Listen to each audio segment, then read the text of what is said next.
primeiro? Então ele lhes disse: Elias, vindo primeiro, restaurará todas as coisas, como pois está escrito sobre o Filho do Homem, que sofrerá muito e será aviltado.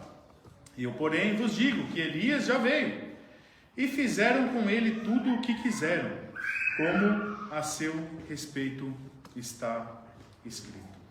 Senhor, nós te agradecemos, Pai, pela oportunidade de mais uma noite, Senhor, podermos ouvir o Teu Evangelho. Abra o nosso entendimento, Senhor, abra os nossos corações, para que nós possamos discernir, Senhor, e não somente discernir, Pai, mas que nós possamos praticar o Seu santo ensino, Pai. É o que nós oramos e te agradecemos, em nome de Jesus. Vemos, meus irmãos, na vida de Jesus, que o progresso geral da humilhação para a exaltação não foi algo consistente, né? Ao longo da vida de Jesus, havia momentos em que, mesmo em meio à sua humilhação, nós vemos que a glória se rompeu. Por exemplo, no momento do seu nascimento, as circunstâncias ali de pobreza foram contratadas ali com a glória de Deus manifesta através dos magos que vieram ali para o adorar. Momentos de uma festa de casamento, onde o vinho tinha se acabado, o Senhor Jesus proveu. Momentos de tempestade, Ele acalmou os ventos fortes. A resposta das pessoas ao redor era: quem é esse homem? Quem é esse homem que até o vento obedece? A natureza o obedecia. Os demônios tremiam e obedeciam. Até poder sobre a morte o Mestre Jesus tinha. Mas sem dúvida alguma, não houve nenhum outro ponto na vida de Jesus antes da ressurreição, onde a glória dele resplandeceu tão forte, tão magnífica, como nessa situação aqui da transfiguração. E Marcos nos diz aqui no versículo 2, que 6 dias depois, Jesus tomou consigo Pedro, Tiago e João, e os levou ali a um monte alto, a sós, e foi ali transfigurado diante deles. É significativo que este evento teve lugar, né? Depois de 6 dias. O que aconteceu aqui no caso 6 dias antes? Em Cesareia de Filipe, como já vimos, em resposta a uma pergunta de Jesus, Pedro tinha feito a sua confissão de fé no messianismo de Jesus. Então, só um pouco mais tarde, Jesus explicou ali aos seus discípulos que ele era necessário ali, que ele viesse a sofrer e que ele viesse também a morrer. Isso deixou Pedro tão aterrorizado ali que ele repreendeu Jesus, né? E que Jesus ali no caso repreendeu ele de volta, como nós já vimos. Então Jesus começou a ensinar os seus discípulos que eles também deveriam estar preparados para morrer. Se fossem os seus seguidores, deveriam negar a si mesmo e tomar a sua cruz. Só podemos imaginar aqui que os discípulos estavam cheios de um sentimento ali, um pressentimento sombrio. As terríveis palavras ali do Senhor Jesus que tinha até eles, logo após a confissão ali de Pedro, foram provavelmente de grande impacto e de grande temor para eles. Ele disse que os seus discípulos teriam que sofrer e também morrer. E agora ele estava indo em direção a essa terrível taça, a taça da ira de Deus. Notem bem o contexto aqui. É nesse contexto, em meio a esse desespero, Jesus tomou consigo Pedro, Tiago e João e foi para o topo de uma montanha alta. E ali esses homens viram com certeza o acontecimento mais glorioso de suas vidas. Nós não podemos ter certeza aqui no caso qual era a montanha na Palestina que isso aconteceu. Existem várias teorias no caso que foram estabelecidas, mas a melhor parece ser o Monte Hermon, que ficava perto da Cesareia de Filipe e que por sinal era uma montanha muito alta, né? Então não podemos dizer ao certo, mas acreditam-se que poderia ser o Monte Hermon.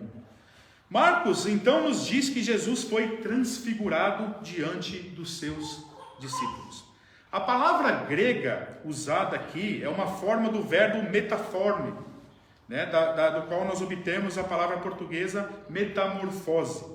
Né, aprendemos sobre a metamorfose, né, na escola quando nós éramos crianças, né, da mudança dramática de uma lagarta que sofre ali essa metamorfose até se tornar uma borboleta. Ela passa por uma mudança de forma. A palavra grega aqui para forma é morphos, e assim a metamorfose é uma mudança de forma. Na palavra transfiguração temos também o prefixo trans, né, que significa mais ou todo. Quando nós fazemos um voo transcontinental, né, é porque nós voamos ali através ou por todo um continente. Se for no caso transatlântico, porque nós atravessamos ali por todo o Oceano Atlântico, né? Então nós podemos entender aqui que Jesus passou por uma transformação, uma metamorfose aqui do estado homem normal e de repente a plena glória da divindade de Cristo que estava escondida foi revelada aos seus discípulos. Nós estamos acostumados, meus irmãos, a ver glória dos homens, né? Agora você já imaginou ver a glória de Deus? Acho que isso é algo que todo cristão pensa com frequência no dia que nós encontraremos o nosso Deus.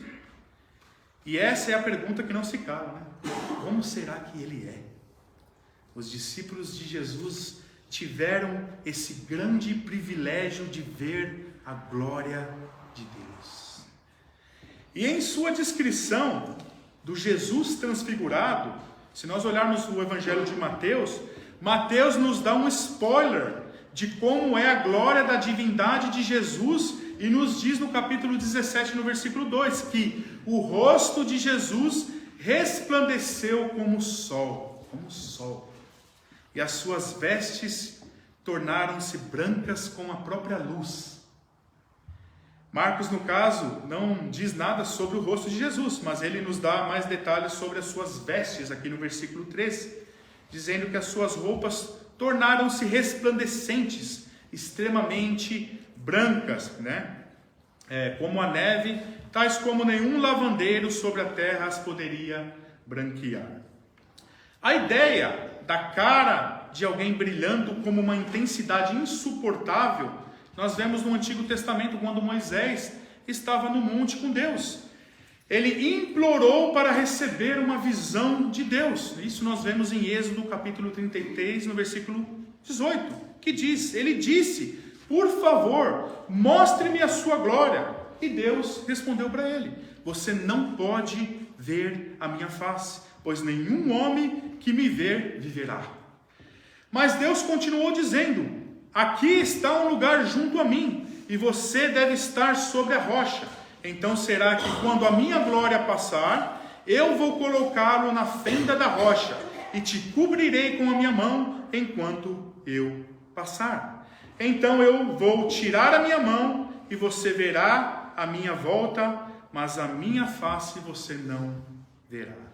Quando Moisés recebeu esse vislumbre momentâneo do olhar para trás da glória de Deus, a experiência foi tão intensa que o seu rosto começou também a brilhar, né, com um brilho tão intenso que o povo de Israel ficou com medo de se aproximar de Moisés.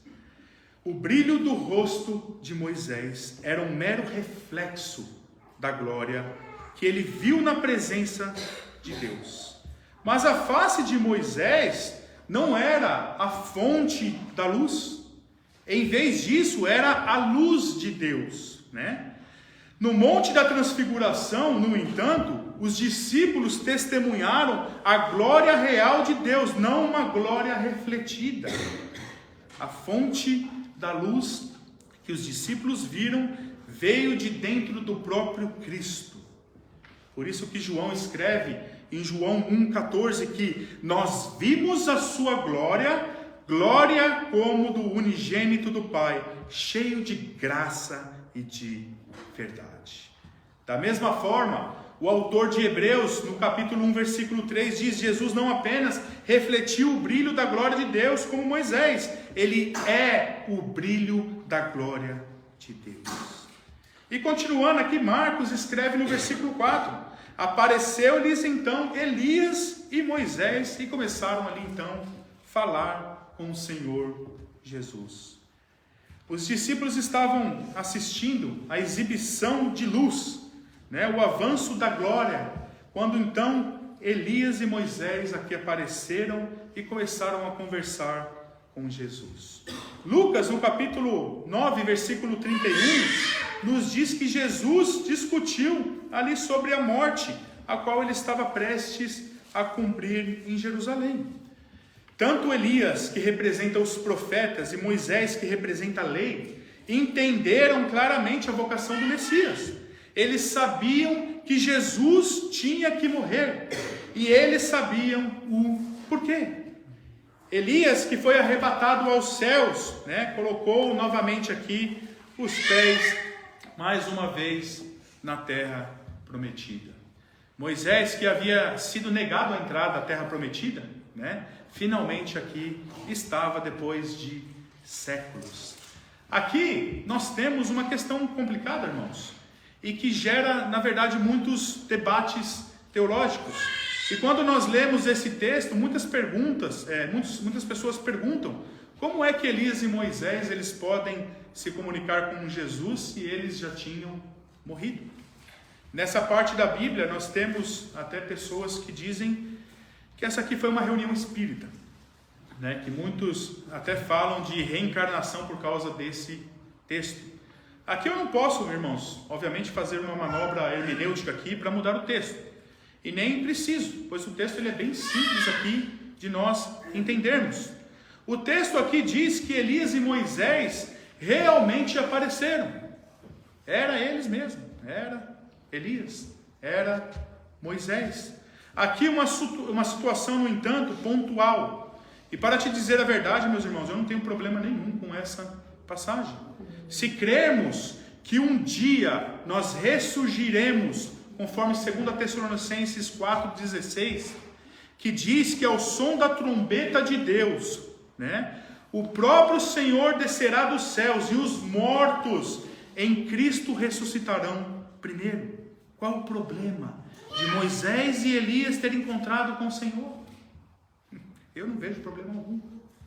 Agora, eu volto no que eu disse, uma situação aqui pontual, pois a Bíblia nos deixa claro que foi uma situação pontual. Por que são situações pontuais, no caso?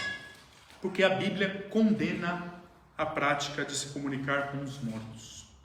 E em Hebreus vemos que uma vez que a pessoa morre, vem o juízo, e ela não volta mais para esse mundo. Por isso que foi uma situação pontual.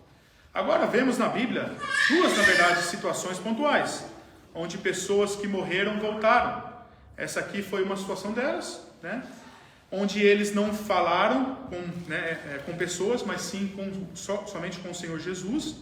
E temos aquela situação de Samuel também, aquela situação do Samuel, que na verdade tem duas interpretações, Eu já abordei algumas vezes essa situação, que Saul ali pediu para Moisés voltar, depois que ele tinha morrido, que ele queria comunicar a ele, e ali nós vemos essa situação onde Moisés voltou, ele foi procurar uma espírita lá no caso, e ele foi e voltou. Muitos acreditam, e eu diria que a maioria dos evangélicos dos nossos dias acreditam que não era Samuel, E isso aí eu não vou discutir isso aqui hoje, irmãos. Na verdade, no caso, acredito que era Samuel, Eu sei que 95% dos evangélicos talvez acreditem que não era, Mas eu acredito por um motivo, porque a Bíblia diz que era Samuel. A Bíblia diz, o texto diz Samuel. Por esse motivo, Eu sempre falo para os irmãos a importância de nós acreditarmos no que o texto diz, no que a Bíblia diz, Só que isso aqui também é irrelevante, irmãos, Tem pessoas que acreditam que era, que não era, Eu particularmente por esse motivo, porque o texto diz que era Samuel, eu acredito que era Samuel, Mas também situações ali pontuais, né? Eu vejo essas duas situações pontuais com o propósito de Deus, né? E Deus pode fazer o que Ele quiser. E continuando aqui, Marcos nos diz nos versículos 6 e 7 que Pedro respondeu e disse a Jesus: Mestre, é bom para nós estarmos aqui, façamos 3 tendas, uma para ti, outra para Moisés e outra para Elias, porque ele não sabia o que dizer, pois estavam com muito medo. Marcos, aqui ele é muito honesto em dizer que Pedro, Tiago e João estavam morrendo de medo, né? Estavam aterrorizados com o que viram, que eles não sabiam nem o que dizer. E Pedro falou, né? O espontâneo Pedro falou, fazendo uma sugestão sobre a criação de tendas para Jesus, né? Para Jesus, Moisés e Elias. Mas a grande implicação aqui é que ele estava tão maravilhado que nem sabia o que ele estava falando. E aqui vemos uma possível justificativa do ato de Pedro, né, em ter sugerido aqui a construção das tendas. E isso pode ter sido pelo fato do Novo Testamento ter determinado o mês judaico em que a transfiguração ocorreu, né, que foi Tishir, né, que é outubro. O 6º mês antes da Páscoa, né? E portanto 6 meses antes da crucificação de Jesus. Durante esse mês, irmãos, até nos dias de hoje, para te falar a verdade, os judeus celebram as festas, né? A festa dos tabernáculos. E é possível que nesse exato momento a festa estava ali ocorrendo em Jerusalém. E o que é essa festa? O que é a festa dos tabernáculos? Durante um período de uma semana, né? 7 dias, as pessoas fazem ali pequenos abrigos feitos de galhos, simbolizando ali as habitações ali temporárias dos seus antepassados no deserto, no caso, né? E estar perto dessa festa pode ter sido o motivo de Pedro em sugerir a construção das 3 tendas na montanha. Eu, na vez que eu fui para Israel, eu fui no comecinho de novembro. E nos hotéis eu lembro que tinha todos esses abrigos que eles construíam. Por isso que eu disse que até nos dias de hoje eles celebram, né, em outubro, e eles constroem barracas, e eles ficam a semana inteira dormindo nas barracas, né? Então talvez o motivo de Pedro ter sugerido aqui foi porque estava no mês da festa dos tabernáculos, né? Então essa pode ser uma possível justificativa, né, para a sugestão de Pedro.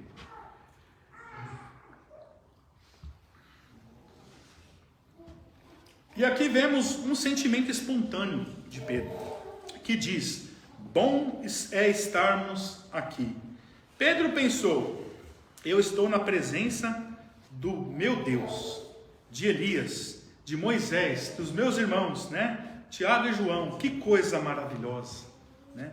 Que coisa maravilhosa, por que eu deveria sair daqui, né? Eu vou fazer tendas, né, para todo mundo, eu quero ficar aqui para sempre, né? Então foi o pensamento ali de Pedro. E isso deveria, na verdade, meus irmãos, encher os nossos corações de alegria. Mas isso, de uma certa forma, pode não ser uma realidade na vida de muitas pessoas. Vê se isso não acontece, irmãos. Muitas vezes nós estamos na igreja, e eu digo qualquer igreja, né? Mas às vezes não querendo estar na igreja. Muitas vezes nós estamos na igreja e talvez olhando para o relógio, né? Algumas pessoas vão no banheiro várias vezes, levantam para beber água, né? E ficam entediadas. Ai, que pregação, né? Que pregação que nunca acaba. Eita, né? Hoje é dia de confraternização, né? Eita, oração. Irmãozinho que demora para orar. E às vezes a gente fica entediado, né? Às vezes estando ali, mas não querendo fazer as coisas de Deus. E esse, meus irmãos, é um sentimento triste, que revela que não temos, às vezes, tanto interesse em fazer as coisas de Deus. E se esse é o caso, ir para a igreja é simplesmente um mero ritual, penoso, por sinal, né? Mas que eu encaro talvez porque alguém fica insistindo talvez para a pessoa ir, né? Ou a pessoa vai por desencargo de consciência, tipo assim, né? Fui na igreja, né? Agora eu cumpri o meu papel, fui uma vez para a igreja, então talvez daqui a algumas semanas, alguns dias eu volto ao culto, né? Esse não é um pensamento, irmãos, de um cristão como Pedro, que que se alegrava de estar com os irmãos, né? De estar ali com Jesus, fazendo as coisas de Deus, né? E esse, meus irmãos, infelizmente, na verdade, é um pensamento que passa até mesmo pela minha cabeça às vezes, né? Às vezes até eu fico entediado com algumas coisas, e é algo que a gente deve trabalhar em nós, né? E Pedro aqui nos dizendo: eu queria morar aqui com os meus irmãos, queria construir uma tenda aqui, ficar com meu Senhor. Esse deveria ser o nosso sentimento, e o sentimento que a própria Bíblia nos instrui, como nós vemos em Salmos 16:11, que Davi fala na alegria da plena, né? A alegria plena da presença do Senhor, eterno prazer. Salmos 84:10, vale mais um dia nos atos do Senhor do que 1000 fora deles.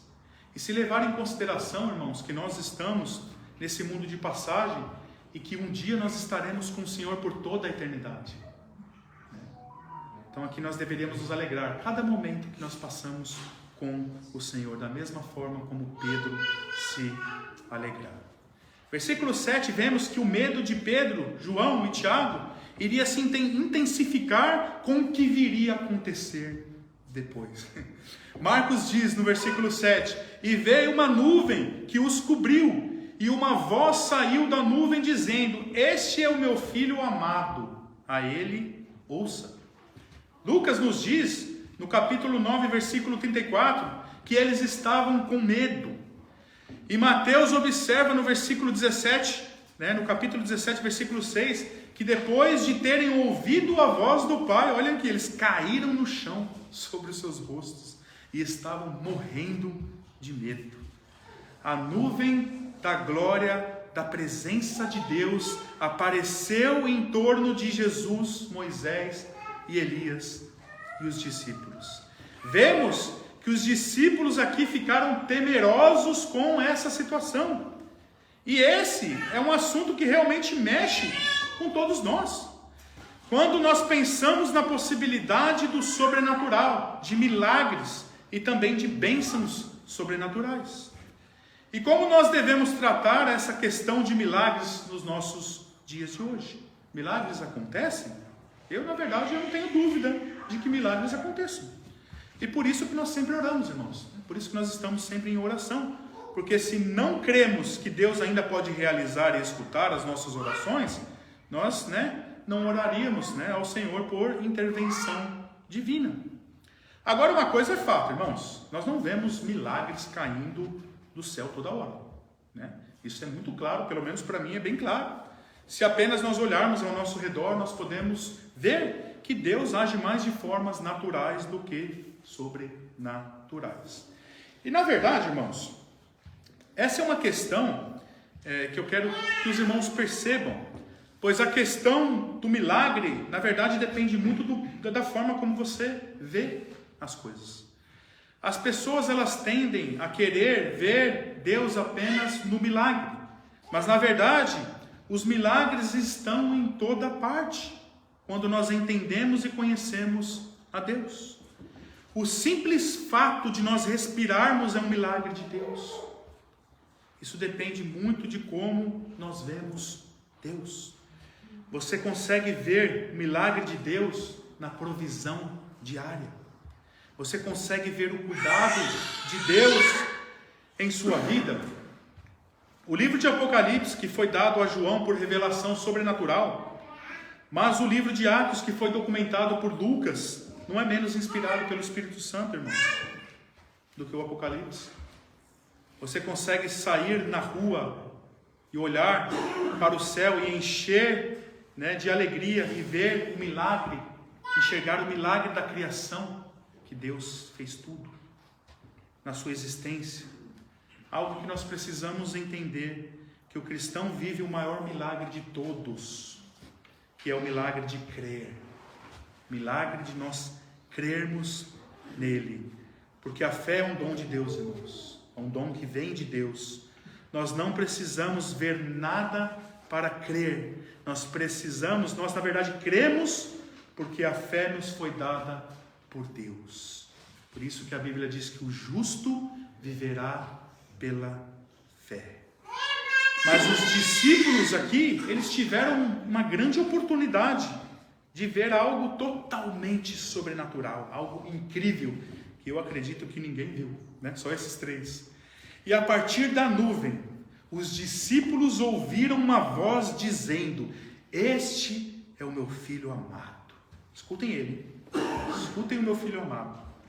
Uma outra coisa aqui, que nós podemos ver por que eles ficaram com medo, porque na verdade, se nós pensarmos, você ouvir a voz de Deus, você deveria ter se alegrado, né, de ouvir a voz de Deus. Mas aqui nós vemos que eles ficaram com medo. E a resposta para o medo deles é simples. A própria Bíblia, no caso, nos responde. Se nós olharmos Salmos 29:8, nos diz que a voz de Deus, olha, sobre a voz de Deus, a voz do Senhor faz tremer o deserto. Eu fico imaginando a reação de Pedro, João e Tiago, ouvindo essa voz poderosa que faz tremer todo o deserto. Eu ficaria com medo, irmãos. Nós todos nos jogaríamos no chão e morreríamos de medo também, né? Eu e você, com certeza, também teríamos medo. E aqui no Monte da Transfiguração, o Pai, de forma audível, elogiou o Filho especificamente para os discípulos ouvirem, com a audição de uma exortação, que eles deveriam escutar, eles deveriam ouvir o Filho. Isto é o que o Pai diria se eles estivessem falando do céu hoje para nós. Ele nos diria: ouçam meu Filho, em quem me comprazo. Essa é a mensagem crucial do Evangelho. Se Deus aparecesse para nós hoje de forma audível assim, sabe o que ele diria? A mesma coisa que ele disse aqui: ouçam meu Filho Jesus. Essa é a mensagem do Evangelho, irmãos. Essa é a mensagem. Ouçam o meu Filho amado. Ouvir a Cristo. Na semana passada, eu conversei com o Dr. Ibrahim, do Tabernáculo de Chapesbush. Ele estava falando do cuidado que nós devemos ter nos nossos dias com o movimento neo-reformado, né? Neo-reformado, neo-calvinista. Eu confesso que eu nunca tinha ouvido falar nesse termo, né? Nunca, porque no Brasil, na verdade, nós não temos esse movimento neo-calvinista, neo-reformado. Mas essa semana eu percebi, né? Eu recebi um vídeo de um pregador brasileiro reformado, e eu entendi exatamente o que o Dr. Ibrahim estava falando. Esse pregador, ele é conhecido, né, e falou sobre o cuidado que se deve ter com algumas pessoas que são fundamentalistas, né, pessoas que são muito radicais, biblicamente radicais. Em outras palavras, tomar cuidado com os que acham que só a opinião dele, né, só a opinião daquela pessoa é verdadeira. E aqui, meus irmãos, eu confesso para os irmãos que eu tenho um problema sério, né? Um sério problema para qualquer um que for pregar o Evangelho aqui com fidelidade, né? Com essa posição. Sabe por quê? Porque o Evangelho, ele é fundamentalista. Totalmente. O Evangelho é uma verdade absoluta que não negocia com outro Evangelho. Na verdade, um outro evangelho é citado como amaldiçoado. Qualquer outra linha de pensamento, qualquer outro evangelho que não segue a linha do evangelho de Cristo é anátema, é amaldiçoado. Irmãos, me deixe colocar isso de uma forma prática. Vamos dizer que todas as pessoas aqui na igreja têm uma opinião acerca de um assunto específico. Vamos se dizer, nós estamos discutindo um assunto e todo mundo tem a mesma posição. Todo mundo tem o mesmo pensamento. Mas vamos dizer aqui que o Ricardo tem uma opinião diferente de todo mundo, né? O Ricardo pensa diferente de todo mundo. Olhem só, a opinião de 50 pessoas contra a opinião de um.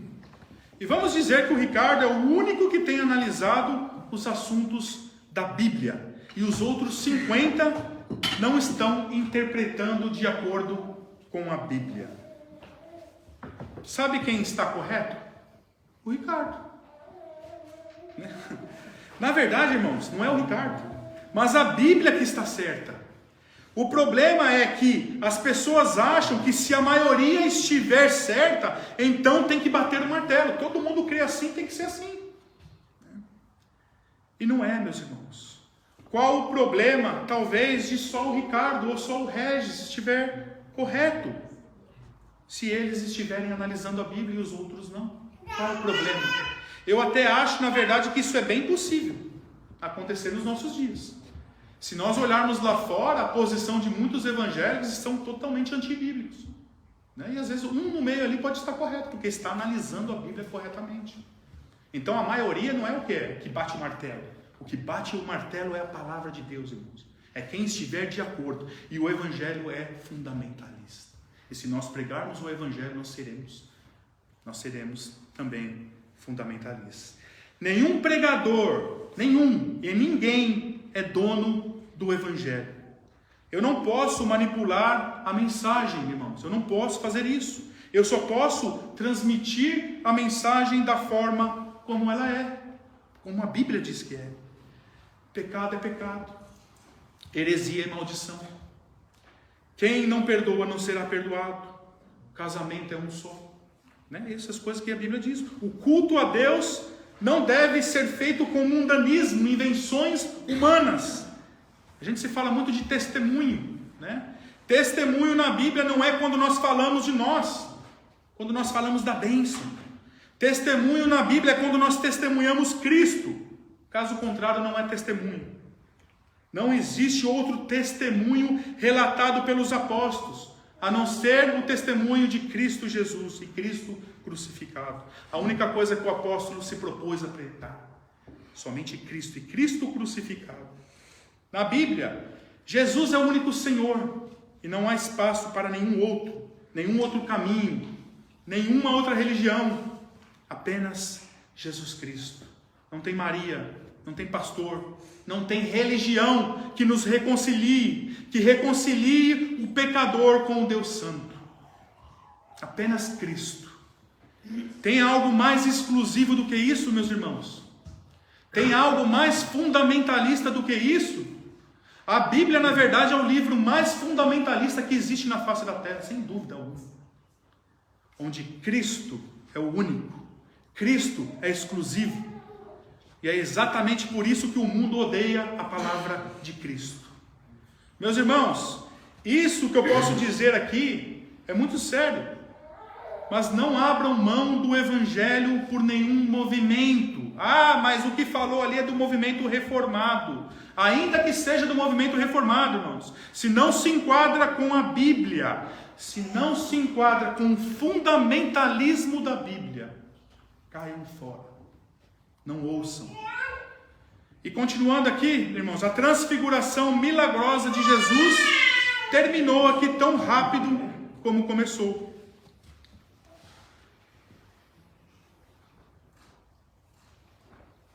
E vemos no versículo 8 que, de repente, quando olharam ao redor, não viram a ninguém mais, mas apenas Jesus com eles. Moisés ali, Elias, tinham ido embora, e a voz de Deus ficou ali em silêncio. A nuvem tinha ido, e Jesus já não estava mais ali brilhando, E Marcos acrescenta: agora, descendo eles do monte, ordenou-lhes que a ninguém dissessem o que eles tinham visto, até que o Filho do Homem ressuscitasse dentre os mortos. E o texto aqui diz, então eles mantiveram esta palavra para si, perguntando o que a ressurreição dos mortos significava. E Jesus novamente aqui ordenou aos discípulos para manter o seu conhecimento sobre ele.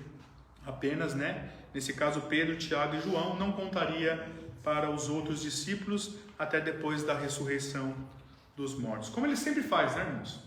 A gente já está aqui no capítulo 9. Jesus sempre fazia e fala: não conta, Não conta, principalmente os milagres, Eles obedeceram aqui, obviamente, mas Marcos observa que eles ficaram questionando o que ele quis dizer com ressuscitar dos mortos. Eles ainda não tinham entendido, em parte porque os judeus esperavam uma ressurreição geral. No final da história, não uma ressurreição específica dentro da história. De fato, os discípulos não iriam entender isso até que vissem a crucificação e o Senhor ressuscitar.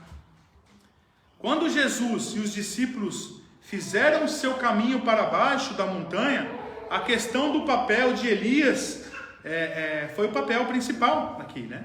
E aqui nós vemos que eles questionaram, no versículo 11 e 13. E perguntaram-lhes, dizendo, por que dizem os escribas que Elias deve vir primeiro? Então ele respondeu e disse-lhes, de fato Elias veio primeiro para restaurar todas as coisas. E como é que está escrito acerca do Filho do Homem? Que ele deve sofrer muitas coisas e ser tratado com desprezo. Mas eu vos digo que Elias também veio, né? E fizeram tudo o que quiseram com ele, como está escrito a seu respeito. Como nós vemos no Antigo Testamento, no livro de Malaquias, o último profeta do Antigo Testamento disse, eis que vos enviarei um profeta, como Elias, antes que venha o grande e terrível dia do Senhor.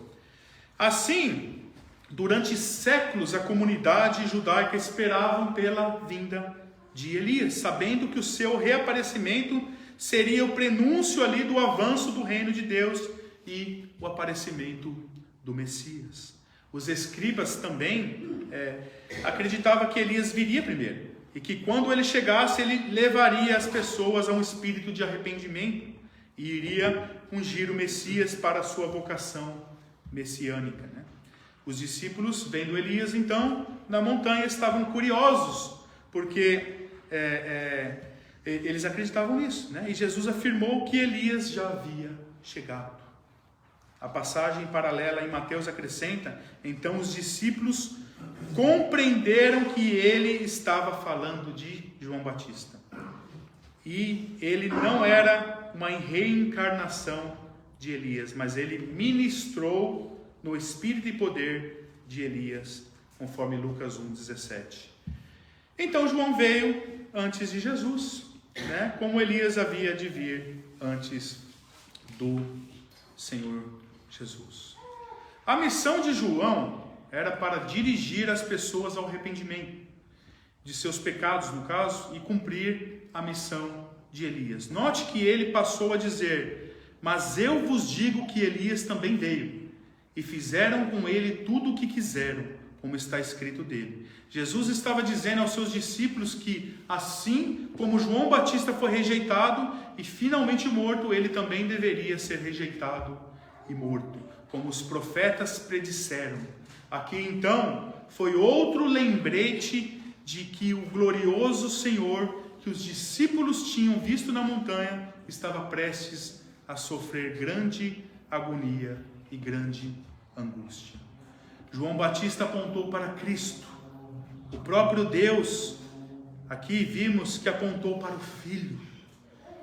Qual foi a mensagem de Deus aqui? Esse é o meu Filho amado, escutem ele. Por isso que os apóstolos apontavam para Cristo e os seus ensinamentos, os ensinamentos apostólicos. A igreja primitiva apontou para Cristo, a reforma apontou para Cristo. E esse foi, na verdade, um dos gritos de guerra da reforma protestante: somente Cristo, somente Jesus Cristo.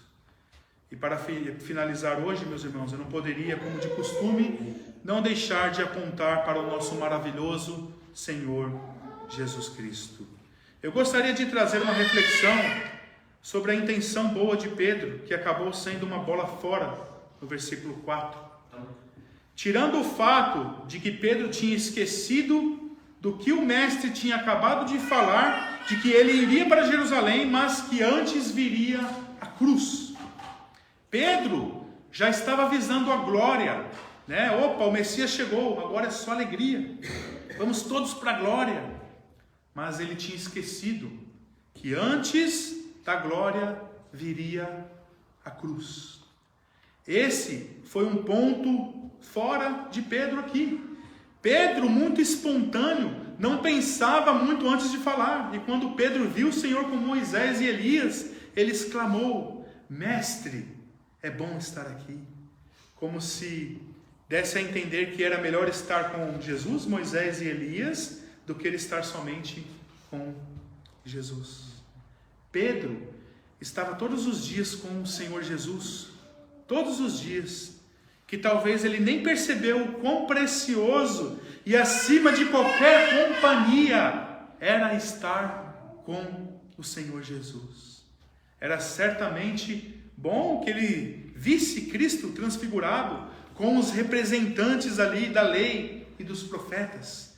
Isso seria para aquela ocasião especial a melhor visão que eles poderiam ter visto, um êxtase tão sublime, mas passageiro.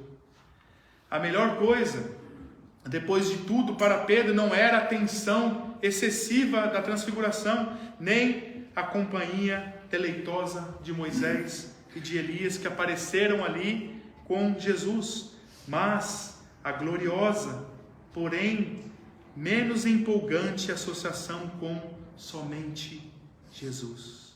Na dependência disso, irmãos e irmãs, experiências extasiantes e emocionantes e prazeres arrebatadores, embora possam ser úteis como refrigério ocasionais no caso, não seriam tão bons quanto aquela tranquila comunhão comum, porém deleitosa com somente Jesus. Isto é, meus queridos irmãos, o que deveria encher os nossos olhos. Isto é o que deve ser a distintiva marca de toda a vida cristã, somente Jesus. Embora Moisés e Elias pudessem ali ter ido embora, e ao longo de nossas vidas muitas pessoas também vão nos deixar, porém Jesus permanece conosco em nós e nós nele, e assim, meus queridos, será por todo sempre. Vamos orar e agradecer ao Senhor. Senhor, graças te damos, Pai, pela tua palavra maravilhosa. Ó Senhor, como a tua palavra é pura, Senhor, como a tua palavra é maravilhosa, Senhor, e nós te agradecemos, Pai. Nos dê, Senhor, a alegria, Pai, de cada dia, Senhor, para que nós possamos seguir, Senhor, tendo esses focos, a alegria da salvação, que nós possamos nos alegrar a cada dia, Senhor, em Cristo Jesus, o nosso maravilhoso Senhor. Ó Pai, que nós possamos ter essa alegria, Pai, em cada versículo da sua palavra que nós lemos, de cada palavra que nós oramos a Ti, Senhor, que isso possa ser, Senhor, para nós tudo. Ó Senhor, que cada momento, fazendo as coisas do Senhor, possa ser momentos gloriosos, Pai, para nós. Nos ajude a cada dia, Senhor. Anime, Senhor, os nossos corações. Reavive, Senhor, os corações que estão quebrados, Senhor. Os corações que estão frios, Pai. Ajuda a Tua igreja, Pai. É o que nós oramos e te agradecemos. No nome santo de Jesus. Amém.